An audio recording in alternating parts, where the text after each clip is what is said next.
नमस्कार दोस्तों, welcome to Sambhav education. This is Aryan Shukla. दोस्तों, शाम के 8 बज चुके हैं। जैसा कि आप सब जानते हैं, डेली शाम को 8 बजे स्पेशल रेलवे के लिए क्लास होती है। तो आज की क्लास में हम मॉडल पेपर डिस्कस करेंगे, जिसमें जीके के 50 क्वेश्चन होंगे। सभी लोग क्लास को ध्यान से देखिएगा। जो एक्स्ट्रा फैक्ट आपको बताए जाएं उनको भी ध्यान से सुनिए। रिकॉर्ड परीक्षा में उनसे भी क्वेश्चन पूछे जा सकते हैं। चलिए शुरू करते हैं आज की क्लास। सभी को गुड इवनिंग। इसका आंसर करिएगा क्वेश्चन नंबर फर्स्ट के लिए। इतिहास से संबंधित क्वेश्चन है, अच्छा क्वेश्चन है। अंग महाजनपद की राजधानी बताइएगा। तो सभी इसका आंसर करिए। बताइए अंग महाजनपद की राजधानी क्या थी। इसका राइट आंसर क्या होगा दोस्तों? वैशाली, कौशाम्बी, श्रावस्ती या फिर चंपा? डी करेक्ट आंसर होगा चंपा। या तो option number D correct answer है। अंग महाजनपद की राजधानी चंपा थी। तो option number D correct answer होगा इसका। बहुत अच्छे। इसका आंसर करिएगा क्वेश्चन नंबर 2 के लिए। टीपू सुल्तान की राजधानी बताइएगा। सभी जल्दी से आंसर करिए। बताइए टीपू सुल्तान की राजधानी क्या थी। क्वेश्चन पूछा जाता है टीपू सुल्तान की मृत्यु कब हुई थी। तो आप लोग याद रखिएगा 1799 में। कब? 1799 में आप लोग याद रखिएगा टीपू सुल्तान की मृत्यु हुई थी। कहां पर हुई थी यह भी प्रश्न पूछा जाता है, श्रीरंगपट्टनम में। और इसका right answer option number D होगा। क्या करेक्ट आंसर होगा? ऑप्शन नंबर डी इसका राइट आंसर होगा। श्रीरंगपट्टनम टीपू सुल्तान की राजधानी थी। तो option number D correct answer होगा। ये क्या पूछा गया है, the economic history of India नामक पुस्तक किसने लिखी है? ऑप्शन को पढ़ लीजिएगा, उसके बाद ये आंसर करिए। जल्दबाजी में आपको आंसर नहीं देना है। जिसने अभी लाइव सेशन को लाइक नहीं किया है, लाइक कीजिएगा, शेयर कीजिएगा। चैनल पर नए हैं, चैनल को सब्सक्राइब कीजिएगा, बेल आइकन को प्रेस कीजिएगा ताकि सभी नोटिफिकेशन आप तक पहुंच सकें। इसका right answer option number B होगा, रमेश चंद्र दत्त। क्या तो option number B correct answer होगा। रमेश चंद्र दत्त ने the economic history of India नामक पुस्तक लिखी है। तो option number B correct answer होगा। अब इसका आंसर करिएगा क्वेश्चन नंबर 4 के लिए। स्वतंत्र पार्टी के संस्थापक बताइएगा। सभी जल्दी से आंसर करिए। बताइए दोस्तों, स्वतंत्र पार्टी के संस्थापक कौन थे? सी राजगोपालाचारी, गोपाल कृष्ण गोखले, वल्लभ भाई पटेल या फिर इनमें से कोई नहीं? तो इसका राइट आंसर ऑप्शन नंबर ए होगा, सी राजगोपालाचारी। क्या तो option number A correct answer होगा। स्वतंत्र पार्टी की स्थापना की थी सी राजगोपालाचारी ने। क्वेश्चन नंबर 4 का option number A correct answer होगा। अब इसका आंसर करिएगा क्वेश्चन नंबर 5 के लिए। टॉक्सिकोलॉजी किससे संबंधित अध्ययन है? ये रेलवे परीक्षा में पूछा हुआ प्रश्न है। सभी जल्दी से आंसर करिए क्वेश्चन नंबर 5 के लिए। Good evening. तो ऑप्शन को पढ़ लीजिएगा, उसके बाद ही आंसर करिए। जल्दबाजी में आपको आंसर नहीं देना है। टॉक्सिकोलॉजी किससे संबंधित अध्ययन है? Right answer option number D होगा, विष से। या तो option number D correct answer होगा इसका। आप लोग याद रखिएगा, विष से संबंधित अध्ययन को टॉक्सिकोलॉजी कहते हैं। तो सभी ने करेक्ट आंसर दिया इस बार। वेरी गुड दोस्तों, good evening. D correct answer होगा इसका। अब इसका आंसर करिएगा क्वेश्चन नंबर 6 के लिए। मनु भाकर किससे संबंधित है? अभी जो ओलंपिक हुआ था, कहां पर हुआ था? पेरिस में। 2024 में पेरिस में ओलंपिक हुआ है। इसमें मनु भाकर ने पदक जीते हैं। बहुत अच्छे। सभी को गुड इवनिंग। डेली सभी लोग सेशन को ज्वाइन कीजिएगा। डेली शाम को 8 बजे स्पेशल रेलवे के लिए क्लास होती है। टाइम को याद रखिएगा। सभी डेली सेशन को ज्वाइन कीजिए। इसका right answer option number B होगा, शूटिंग से संबंधित है। या तो option number B correct answer है, मनु भाकर शूटिंग से संबंधित है। तो option number B correct answer होगा। अब इसका आंसर करिएगा क्वेश्चन नंबर 7 के लिए। नाबार्ड का फुल फॉर्म बताइएगा। क्या पूछा गया है? नाबार्ड का फुल फॉर्म अगर पूछ लें, नाबार्ड की स्थापना कब हुई? इंपॉर्टेंट है, अभी याद रखिएगा 1982 में। कब? 1982 में नाबार्ड की। क्वेश्चन और पूछ सकते हैं, नाबार्ड का मुख्यालय कहां पर है? तो आप लोग याद रखिएगा मुंबई में। नाबार्ड का हेडक्वार्टर मुंबई में। अब इसका आंसर करिए। बताइए नाबार्ड का फुल फॉर्म क्या होता है? बी करेक्ट आंसर होगा इसका, National Bank for Agriculture and Rural Development. तो option number B correct answer होगा। जिसने भी question number 7 option number B दिया उनका सही उत्तर है। अब इसका आंसर करिएगा क्वेश्चन नंबर 8 के लिए। महाभारत के लेखक पतंजलि किसके समकालीन थे? ये अच्छा क्वेश्चन है। इस प्रकार से क्वेश्चन पूछा जाता है परीक्षा में, महाभारत के लेखक कौन है? तो याद रखिएगा, महाभारत को किसने लिखा है, किसकी रचना है? पतंजलि की। किसके समकालीन थे? चंद्रगुप्त मौर्य, अशोक, पुष्यमित्र शुंग या फिर चंद्रगुप्त प्रथम? इसका right answer option number C होगा, Pushyamitra Shunga. C correct answer होगा। या तो ऑप्शन नंबर सी का राइट आंसर आप लोग याद रखिएगा, पतंजलि पुष्यमित्र शुंग के समकालीन थे। तो option number C correct answer होगा। अगर पूछ लें शुंग वंश की स्थापना किसने की थी, तो आप लोग याद रखिएगा पुष्यमित्र शुंग ने शुंग की स्थापना की थी। और मौर्य वंश के बाद मगध पर जो शासन है शुंग डायनेस्टी, शुंग वंश ने किया था। इसका आंसर करिएगा क्वेश्चन नंबर 9 के लिए। बताइए यूरिन में किस प्रकार का एसिड पाया जाता है? ये बायोलॉजी संबंधित क्वेश्चन है, सभी जल्दी से आंसर करिए। क्या पूछा गया? यूरिन में किस प्रकार का एसिड पाया जाता है? इसका right answer option number D होगा, यूरिक एसिड। या तो option number D correct answer है, यूरिन में यूरिक एसिड पाया जाता है, तो option number D correct answer होगा। सभी ने करेक्ट आंसर दिया, वेरी गुड दोस्तों। अब इसका आंसर करिएगा क्वेश्चन नंबर 10 के लिए। सभी जल्दी से आंसर करिए क्वेश्चन नंबर 10 के लिए। बताइए किसे भारत का प्रथम आधुनिक व्यक्ति माना जाता है? सभी जल्दी से आंसर करिएगा। क्या पूछा गया? निम्न में से किसे भारत का प्रथम आधुनिक व्यक्ति मानते हैं? राइट आंसर क्या होगा? राजा राममोहन राय। या तो option number C correct answer होगा, राजा राममोहन राय को भारत का प्रथम आधुनिक व्यक्ति माना जाता है। सी करेक्ट आंसर होगा। ये ग्रुप डी की परीक्षा में पूछा हुआ प्रश्न है रेलवे की, तो option number C correct answer है। इंपॉर्टेंट है, फिर से क्वेश्चन पूछा जा सकता है क्योंकि परीक्षाओं में प्रीवियस ईयर क्वेश्चन जो होते हैं रिपीट होते हैं। इसका आंसर करिएगा क्वेश्चन नंबर 11 के लिए। विटामिन के की कमी का परिणाम क्या होगा? अगर शरीर में विटामिन के की कमी होगी तो क्या इसका परिणाम होगा, ये आपको बताना है। स्कर्वी रोग हो जाएगा, हृदय का थक्का बनने में कठिनाई होगी, सांस लेने में कठिनाई होगी, या फिर दृष्टि दोष होगा। तो सभी इसका आंसर करिए क्वेश्चन नंबर 11 के। आंसर आप लोग दीजिएगा, राइट या रॉन्ग आप लोग आंसर करिए। इसका right answer option number B होगा, रक्त का थक्का बनने में कठिनाई होती है विटामिन के की कमी से, तो option number B correct answer होगा। इसका आंसर करिएगा क्वेश्चन नंबर 12 के लिए। बताइए नील नदी घाटी में किस सभ्यता का विकास हुआ था? आपको बताना है नील नदी घाटी में किस सभ्यता का विकास हुआ था, तो right answer option number C होगा, मेसोपोटामिया की सभ्यता का। सी करेक्ट आंसर होगा। सॉरी, पहले क्वेश्चन को समझिएगा। क्या पूछा गया? नील नदी घाटी में किस सभ्यता का विकास हुआ था? इसका right answer option number B होगा, मिस्र की सभ्यता का। बी करेक्ट आंसर होगा दोस्तों, सी करेक्ट आंसर नहीं होगा इसका। सी करेक्ट आंसर नहीं होगा, बी करेक्ट आंसर होगा इसका। आप लोग याद रखिएगा, नील नदी घाटी में मिस्र की सभ्यता का विकास हुआ था। अरे सी करेक्ट आंसर नहीं होगा, जल्दबाजी में सी पर टिक हो गया था। इसका right answer option number B होगा, मिस्र की सभ्यता करेक्ट आंसर होगा। यस, मिस्र की सभ्यता का विकास हुआ था नील नदी घाटी में। अब इसका आंसर करिएगा क्वेश्चन नंबर 13 के लिए। ग्रीन पार्क स्टेडियम कहां पर है? तो सभी इसका आंसर करिएगा। बताइए इसका राइट आंसर क्या होगा? भारत में कहां पर है ग्रीन पार्क स्टेडियम? आंसर करिए और जल्दी से आंसर करिए। राइट आंसर ऑप्शन नंबर ए होगा, कानपुर में। कानपुर कहां पर है? कई बार मैंने आपको बताया, उत्तर प्रदेश में है कानपुर। कानपुर कहां पर? उत्तर प्रदेश में है। चमड़े के उद्योग के लिए प्रसिद्ध है, गंगा नदी के तट पर बसा है। उत्तर भारत का मैनचेस्टर भी कहते हैं कानपुर को। इंपॉर्टेंट है, इसे याद रखिएगा। पूछा जाता है उत्तर भारत का मैनचेस्टर किसे कहा जाता है? कानपुर को कहा जाता है। जो ग्रीन पार्क स्टेडियम है ये कानपुर में है, तो ऑप्शन नंबर इसका राइट आंसर होगा। इसका आंसर करिएगा क्वेश्चन नंबर 14 के लिए।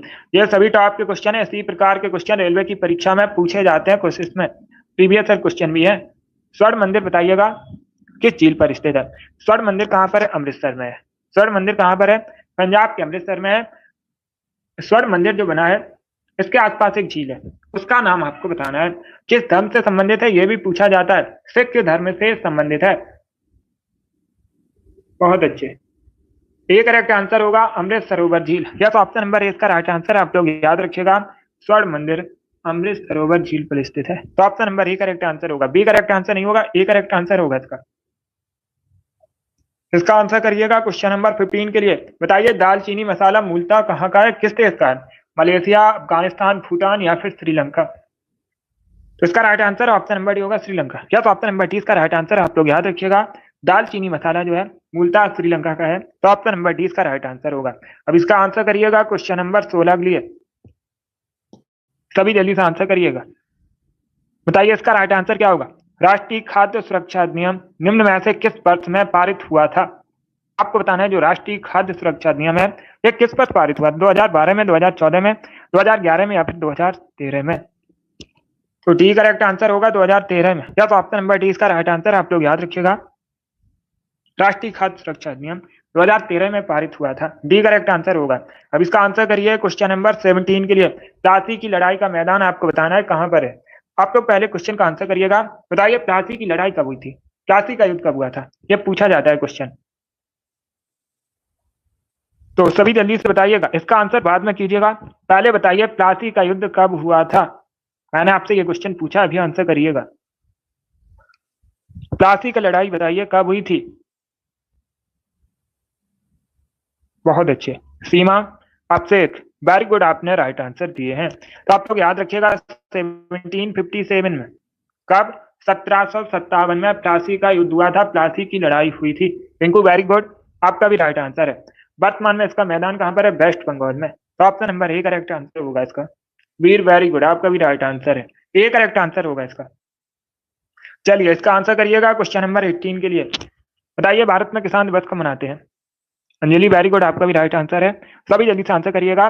भारत में किसान दिवस आपको बताना है कब सेलिब्रेट किया जाता है। इसका करेक्ट आंसर क्या होगा? दिवस से संबंधित पूछा जाएगा परीक्षा में एक क्वेश्चन, कन्फर्म एक क्वेश्चन हर शिफ्ट में दिवस से संबंधित पूछा ही जाता है। ए करेक्ट आंसर होगा 23 दिसंबर को। या तो ऑप्शन नंबर इसका राइट आंसर। आप लोग याद रखिएगा प्रति वर्ष 23 दिसंबर को भारत में किसान दिवस सेलिब्रेट किया जाता है, मनाया जाता है। तो ऑप्शन नंबर इसका राइट आंसर होगा। अब इसका आंसर करिएगा का बगीचा कहते हैं उस राज्य का नाम आपको बताना है जैसे भारत में मसालों का बगीचा कहा जाता है। आंध्र प्रदेश को, केरला को, तमिलनाडु को या फिर उत्तराखंड को? बी करेक्ट आंसर होगा केरला को। या तो ऑप्शन राइट आंसर है केरल को भारत में मसालों का बगीचा कहते हैं। बी करेक्ट आंसर होगा। अब इसका आंसर करिएगा क्वेश्चन नंबर 20 के लिए। बताइए लाख पक्ष का खिताब किसे दिया गया था? यह भी इतिहास से संबंधित क्वेश्चन है, मिडवाल हिस्ट्री से संबंधित क्वेश्चन है। बताइए इसका राइट आंसर क्या होगा? लाख पक्ष की जो उपाधि है, खिताब किसे दिया गया था? कुतुबुद्दीन ऐबक, इल्तुतमिश, अलाउद्दीन खिलजी या फिर बलबन? इस प्रकार से ऑप्शन है। इसका राइट आंसर ऑप्शन नंबर ए होगा Qutubuddin Aibak. Yes, A correct answer होगा। कुतुबुद्दीन ऐबक को लाख पक्ष का खिताब दिया गया था। तो 20 क्वेश्चन नंबर का राइट आंसर ऑप्शन नंबर ए होगा। अब इसका आंसर करिएगा क्वेश्चन नंबर 20। बताइए राष्ट्रीय साक्षरता मिशन की शुरुआत कब हुई थी? तो सभी इसका आंसर करिएगा। क्या पूछा गया? राष्ट्रीय साक्षरता मिशन की शुरुआत कब हुई थी? इसका right answer option number B होगा 1988 में। यस, बी करेक्ट आंसर होगा 1988 में। आप लोग याद रखिएगा राष्ट्रीय साक्षरता मिशन की शुरुआत हुई थी भारत में। बी करेक्ट आंसर होगा। अब इसका आंसर करिएगा question number 22 clear. Banaras Hindu विश्वविद्यालय की स्थापना किसने की थी? BHU, बनारस हिंदू विश्वविद्यालय संस्थापक बताइए कौन थे? बी करेक्ट आंसर होगा पंडित मदन मोहन मालवीय। ऑप्शन नंबर 20 का राइट आंसर है। अब इसका आंसर करिएगा क्वेश्चन नंबर 23 के लिए। Storm straight from the heart नामक पुस्तक के लेखक कौन है? तो सभी इसका आंसर ये क्वेश्चन नंबर 23 का। बताइए राइट आंसर क्या होगा? सभी जल्दी से आंसर करिएगा। क्या पूछा गया है? स्टेट फ्रॉम द हर्ट नामक पुस्तक किसने लिखी है? बी करेक्ट आंसर होगा कपिल देव। या तो ऑप्शन नंबर 20 का राइट आंसर है। भारतीय पुरुष क्रिकेटर हैं कपिल देव, इन्होंने स्टेट फ्रॉम द हर्ट नामक पुस्तक लिखी है। इसका आंसर करिएगा क्वेश्चन नंबर 24 के लिए। बताइए हिंद स्वराज पुस्तक किसके द्वारा लिखी गई है? एनटीपीएससी परीक्षा में पूछा हुआ प्रश्न है। राइट आंसर होगा option number A Mahatma Gandhi. Yes, Mahatma Gandhi ने हिंद स्वराज नामक पुस्तक लिखी है। अब इसका आंसर करिएगा क्वेश्चन नंबर 25 के लिए। बताइए दोस्तों जेट इंजन का आविष्कार किसने किया था? गुड इवनिंग, सभी जल्दी से आंसर करिएगा। क्या पूछा गया? जेट इंजन का आविष्कार किसने किया था? इसका राइट आंसर क्या होगा? इसका right answer option number B होगा sir Frank Whittle. Yes, option number 20 का राइट आंसर। आप लोग याद रखिएगा फ्रैंक व्हिटल ने जेट इंजन का आविष्कार किया था। तो option number B correct answer होगा। इसका आंसर करिएगा क्वेश्चन नंबर 26 के लिए। भारतीय संविधान का आपको बताना है भाग 4 का अनुच्छेद 43 किससे संबंधित है? इसका राइट आंसर क्या होगा? यह भी पॉलिटी से संबंधित क्वेश्चन है, अच्छा क्वेश्चन है। तो सभी इसका आंसर करिए। बताइए राइट आंसर क्या होगा? भारतीय संविधान का जो भाग 4 है डीपीएसपी से संबंधित है। अनुच्छेद 43 ये भी डीपीएसपी से संबंधित है। भारतीय संविधान में जो डीपीएसपी है कहां से लिया गया है? आयरलैंड के संविधान से लिया गया है। तो सभी इसका आंसर करिएगा। बताइए इसका राइट आंसर क्या होगा? इसका right answer option number D होगा सहकारी समितियों से संबंधित है। क्या करेक्ट आंसर होगा? ऑप्शन नंबर डी इसका राइट आंसर है। डी करेक्ट आंसर होगा इसका, सहकारी समितियों से संबंधित है। इसका आंसर करिएगा क्वेश्चन नंबर 27 के लिए। आपको बताना है इम्फाल किस भारतीय राज्य की राजधानी है? बहुत इजी क्वेश्चन है, सभी जल्दी से आंसर करिए। बताइए इसका राइट आंसर क्या होगा? जो इम्फाल है किस भारतीय राज्य की राजधानी है? मणिपुर, त्रिपुरा, नागालैंड या फिर सिक्किम की? आंसर सभी लोग दीजिएगा और जल्दी से आंसर करिएगा। इम्फाल कहाँ की राजधानी है ये पूछा गया है। इसका राइट आंसर ऑप्शन नंबर ए होगा मणिपुर की। यस, इम्फाल मणिपुर की राजधानी है। त्रिपुरा की राजधानी अगरतला है। नागालैंड की राजधानी तो चारों ऑप्शन को आप लोग याद रखिएगा, इंपॉर्टेंट है परीक्षा की दृष्टि से। त्रिपुरा करेक्ट आंसर नहीं होगा, त्रिपुरा की कैपिटल आप लोग याद रखिएगा अगरतला है। ए करेक्ट आंसर होगा मणिपुर। अब इसका आंसर करिएगा क्वेश्चन नंबर 28 के लिए। बताइए विद्युत धारा को मापने के लिए किस यंत्र का प्रयोग किया जाता है? विद्युत धारा को मापने के लिए आपको बताना है किस यंत्र का प्रयोग किया जाता है। धारा मापी, अमीटर, वोल्ट मीटर या फिर इनमें से कोई नहीं। विद्युत धारा को मापने के लिए किस यंत्र का प्रयोग किया जाता है? बी करेक्ट आंसर होगा अमीटर। या तो ऑप्शन नंबर 20 का राइट आंसर है, अमीटर का प्रयोग करते हैं। बी करेक्ट आंसर होगा। अब इसका आंसर करिएगा क्वेश्चन नंबर 29 के लिए। बताइए भारत का प्रवेश द्वार किसे कहते हैं? सभी इसका आंसर करिएगा। आपको बताना है भारत का प्रवेश द्वार किसे कहा जाता है। इसका right answer option number C होगा मुंबई को। या सी करेक्ट आंसर होगा।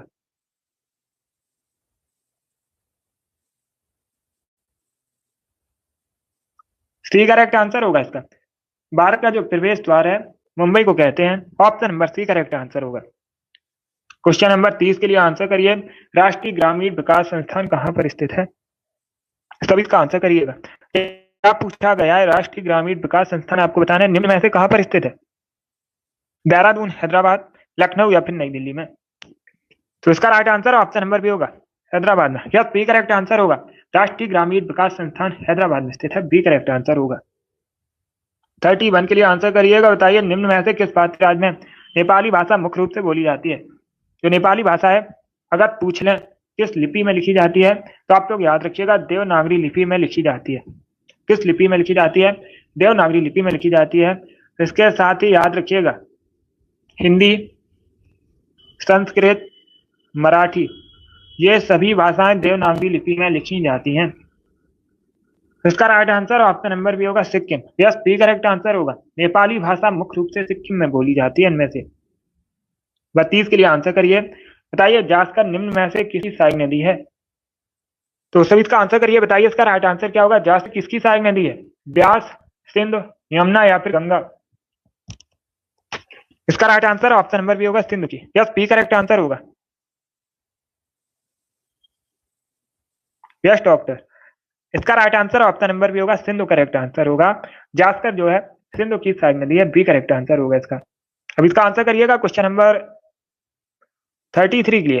बताइए बेतला राष्ट्रीय उद्यान कहां पर? आपको बताना है जो बेतला राष्ट्रीय उद्यान है ये कहां पर है। तो इसका राइट आंसर क्या होगा? ए करेक्ट आंसर होगा झारखंड में। यस, ए करेक्ट आंसर आप लोग याद रखिएगा भारत के झारखंड में बेतला राष्ट्रीय उद्यान है। ए करेक्ट आंसर है इसका। अब इसका आंसर करिएगा क्वेश्चन नंबर 34 के लिए। मिनी माता रोग बताइए किसकी वजह से होता है? जो मिनी माता रोग है आपको बताना है किसकी वजह से होता है।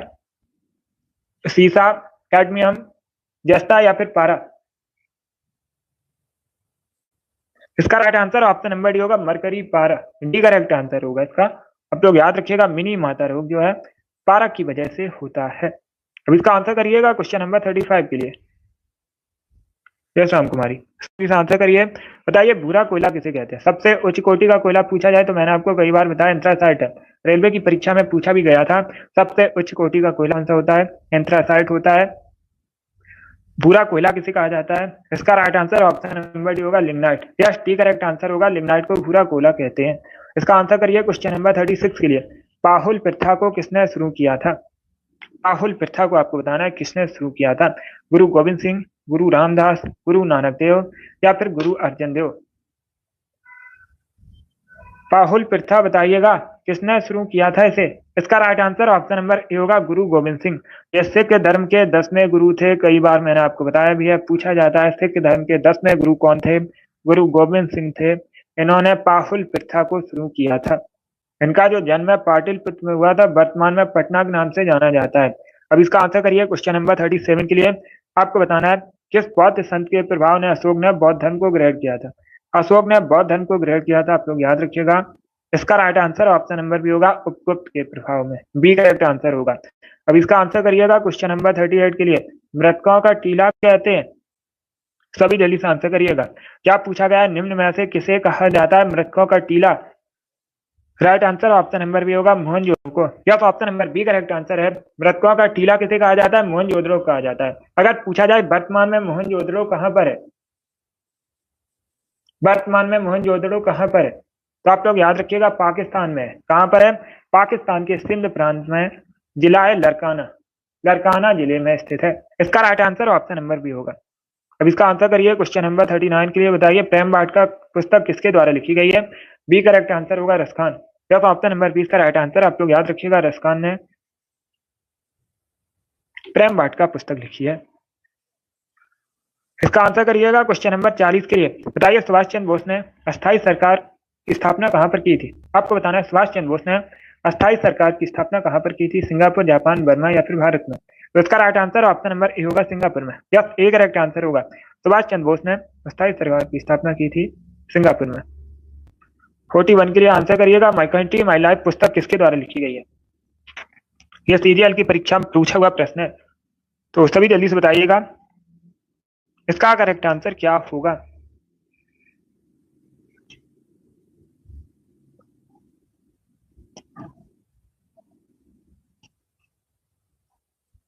सभी जल्दी से आंसर करिएगा। इसका राइट आंसर होगा option number D, Lal Krishna Advani. D correct answer होगा इसका। या तो ऑप्शन नंबर डी इसका राइट आंसर, आप लोग याद रखिएगा।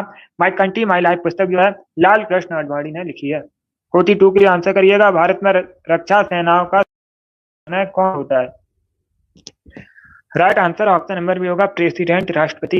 यस, भारत में रक्षा सेनाओं का जो सुप्रीम कमांडर है राष्ट्रपति होता है भारत का। बी करेक्ट आंसर होगा। 43 के लिए आंसर करिएगा। बताइए भारत पाकिस्तान के बीच शिमला समझौता कब हुआ था? क्या पूछा गया? भारत पाकिस्तान के मध्य शिमला समझौता कब हुआ था? बी करेक्ट आंसर होगा 1972 में। अब इसका नंबर 44 के लिए, शुंग वंश के पश्चात भारत पर किसने शासन किया था? सातवाहन वंश ने, कुषाण वंश ने, कर्ण वंश ने या फिर गुप्त वंश ने? यह भी इतिहास से संबंधित क्वेश्चन है, एंशिएंट हिस्ट्री से संबंधित क्वेश्चन है। सभी जल्दी से आंसर करिए। बताइए शुंग वंश के पश्चात भारत पर किसने शासन किया था? इसका right answer option number C होगा, कर्ण वंश ने। सी करेक्ट आंसर होगा इसका। सी करेक्ट आंसर होगा, ए करेक्ट आंसर नहीं होगा, सी करेक्ट आंसर होगा। अब इसका आंसर करिएगा क्वेश्चन नंबर के लिए। अंतरराष्ट्रीय बाघ दिवस कब मनाते हैं? भारत में सबसे अधिक बाघों की संख्या कहां पर है? पूछा जाता है ये मध्य प्रदेश में, इसीलिए मध्य प्रदेश को भारत में बाघ राज्य भी कहते हैं। और 29 जुलाई को प्रतिवर्ष अंतरराष्ट्रीय बाघ दिवस मनाते हैं। बी करेक्ट आंसर होगा इसका। 46 के लिए पानी से बर्फ बनना किस प्रकार का परिवर्तन है? इसका राइट आंसर क्या होगा दोस्तों? पानी से बर्फ बनना आपको बताना है किस प्रकार का परिवर्तन है, भौतिक, रासायनिक, जैविक या फिर इनमें से कोई नहीं। तो सभी इसका आंसर करिएगा क्वेश्चन नंबर 46 के लिए। इसका राइट आंसर ऑप्शन नंबर ए होगा, फिजिकल चेंज। क्या? तो option number A correct answer होगा। पानी से बर्फ बनना एक भौतिक परिवर्तन है, तो ऑप्शन नंबर ए इसका राइट आंसर होगा। यस, ए करेक्ट आंसर है। अब इसका आंसर करिएगा क्वेश्चन नंबर 47 के लिए। बताइए माउरी जनजाति निवासी मुख्यतः निम्न में से किस देश में पाए जाते हैं? क्या पूछा गया? जो माउरी जनजाति निवासी है मुख्यतः इनमें से किस देश में पाए जाते हैं? न्यूजीलैंड, जापान, कनाडा या फिर? इसका आंसर करिए क्वेश्चन नंबर 47 के लिए। इसका राइट आंसर ऑप्शन नंबर ए होगा, न्यूजीलैंड में। क्या करेक्ट आंसर है? Option number A correct answer होगा। आप लोग याद रखिएगा, माउरी जनजाति के निवासी जो हैं में पाए जाते हैं, तो option number A correct answer होगा इसका। अब इसका आंसर करिए क्वेश्चन नंबर 48 के लिए। अब आपको बताना है GUI का फुल फॉर्म क्या होता है। तब इसका आंसर करिएगा। बताइए GUI का फुल फॉर्म क्या होता है? ये क्वेश्चन नंबर 48 है। आंसर सभी लोग दीजिएगा और जल्दी से आंसर करिए क्वेश्चन नंबर 48 के लिए। ए करेक्ट आंसर होगा, graphical user interface. Yes, option number ए इसका राइट आंसर है। GUI का फुल फॉर्म होता है ग्राफिकल यूजर इंटरफेस, तो ऑप्शन नंबर ए इसका राइट आंसर है। अब इसका आंसर करिएगा क्वेश्चन नंबर 49 के लिए। बताइए डलहौजी हिल स्टेशन कहां पर है? ये चार ऑप्शन आपको दिए गए हैं, निम्न में से कहां पर है डलहौजी हिल स्टेशन? हिमाचल प्रदेश, उत्तराखंड, तमिलनाडु या फिर राजस्थान में? तो सभी इसका आंसर करिएगा। बताइए इसका राइट आंसर क्या होगा? बहुत अच्छे। इसका राइट आंसर ऑप्शन नंबर ए होगा, हिमाचल प्रदेश में। या तो option number A correct answer है। आप लोग याद रखिएगा, भारत के हिमाचल प्रदेश में डलहौजी हिल स्टेशन है, तो option number A correct answer होगा। बहुत अच्छे, ए करेक्ट आंसर होगा इसका। या तो ऑप्शन नंबर ए इसका राइट आंसर है, हिमाचल प्रदेश करेक्ट आंसर होगा। अब इसका आंसर करिएगा क्वेश्चन नंबर 50 के लिए। आज का लास्ट क्वेश्चन है। बताइए निम्न में से कौन सी धातु हथेली पर पिघल जाती है? उस धातु का नाम आपको बताना है जो हथेली पर पिघल जाती है। पोटेशियम, गैलियम, सोडियम या फिर एल्यूमिनियम। इस प्रकार से ऑप्शन हैं। इसका right answer option number B होगा गैलियम। बी करेक्ट आंसर होगा। गैलियम जो है ये हथेली पर पिघल जाती है। बी करेक्ट आंसर होगा, एक धातु है गैलियम। इस प्रकार से क्वेश्चन पूछ लेते हैं। गैलियम क्या है? तो एक धातु है। बी करेक्ट आंसर होगा इसका। बहुत अच्छे। चलिए दोस्तों, आज की क्लास में हमने स्पेशल रेलवे की परीक्षाओं के लिए मॉडल पेपर डिस्कस किया, जिसमें जीके के 50 क्वेश्चन थे। आई होप आप सभी को ये प्रश्न समझ आए होंगे। तो क्लास को लाइक कीजिएगा, शेयर कीजिएगा, चैनल पर नए हैं चैनल को सब्सक्राइब कीजिएगा, बेल आइकन को प्रेस कीजिए ताकि आप सभी तक नोटिफिकेशन पहुंच सकें। डेली क्लास होती है ये शाम को 8 बजे। टाइम को याद रखिएगा। सभी लोग डेली सेशन को ज्वाइन कीजिए। बहुत अच्छे। अगली क्लास होगी कल सुबह 10 बजे। टाइम को याद रखिएगा, टाइम से सेशन ज्वाइन कीजिएगा। चलिए इसी के साथ मैं आपको मिलूंगा अगली क्लास में। Thank you guys, thank you for watching.